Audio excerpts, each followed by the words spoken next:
मानव जाति के इतिहास में अंग्रेजों ने भारत में सबसे भयानक नरसंहार किए। बार बार पड़ने वाले अकाल इस व्यवस्थित नरसंहार के एक हिंसक प्रकार थे। जिस क्रूर तरीके से अंग्रेजों ने किसानों और छोटे कारीगरों को उनकी उपज पर अकल्पनीय कर लगाकर खून बहाया, वह सिस्टमेटिक विनाश का एक रूप था। ब्रिटिश शासन के करीब 200 वर्षों में मूल निवासियों के खिलाफ ब्रिटिश बर्बरता के कई उदाहरण हैं। 2 विश्व युद्धों में इन उपनिवेशवादियों ने जिस निर्दयता से भारतीयों को चारे के रूप में इस्तेमाल किया, वह उनकी अमानवीयता का एक और उदाहरण था। पुलिस और सेना की बर्बरता से, विशेष रूप से जलियांवाला बाग में असंख्य निर्दोष भारतीय मारे गए। एक अनुमान के अनुसार ब्रिटेन ने 1765 से 1938 के बीच भारत से 45 ट्रिलियन डॉलर की संपत्ति लूटा। 1840 के दशक तक ईस्ट इंडिया कंपनी ने वर्तमान भारत, पाकिस्तान और बांग्लादेश के अधिकांश हिस्सों पर अपना प्रभुत्व जमा लिया था और ब्रिटिश सरकार अधिक से अधिक शोषणकारी नीति अपना रही थी। निर्दयी कराधान के साथ साथ भारत में बड़े पैमाने पर औद्योगिकरण को खत्म किया जा रहा था, जबकि अंग्रेजों के आने से पहले हमारा भारत वस्त्र, कृषि उत्पाद और धातुओं के उत्पादन में दुनिया का अग्रणी देश था। अंग्रेजों ने जानबूझकर भारतीयों की भाषा को खत्म कर उनकी मानवीय गरिमा को खोखला करने का काम किया। ब्रिटिश साम्राज्य ने भारत के अपने उपनिवेशीकरण के दौरान फूट डालो और राज करो की सदियों पुरानी राजनीतिक रणनीति को अपनाया।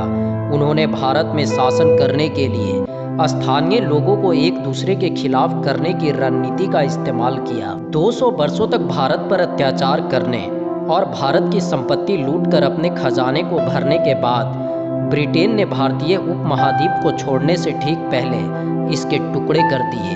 भारत की आज़ादी के साथ 1947 के विभाजन की वजह से लगभग 1 मिलियन लोग मारे गए और 13 मिलियन विस्थापित हुए। भारत अभी भी इस सांप्रदायिक विभाजन की हानिकारक विरासत से जूझ रहा है, जिसे अंग्रेज छोड़कर गए। ब्रिटिश शासन के 200 वर्षों के दौरान लाखों भारतीय, विशेषकर महिलाओं पर हुए अत्याचारों की आवाज़ें अभी भी हवा में है। किसान अपने खेतों में जो कुछ उगाते थे उसका 90% तक कर के रूप में लिया जाता था।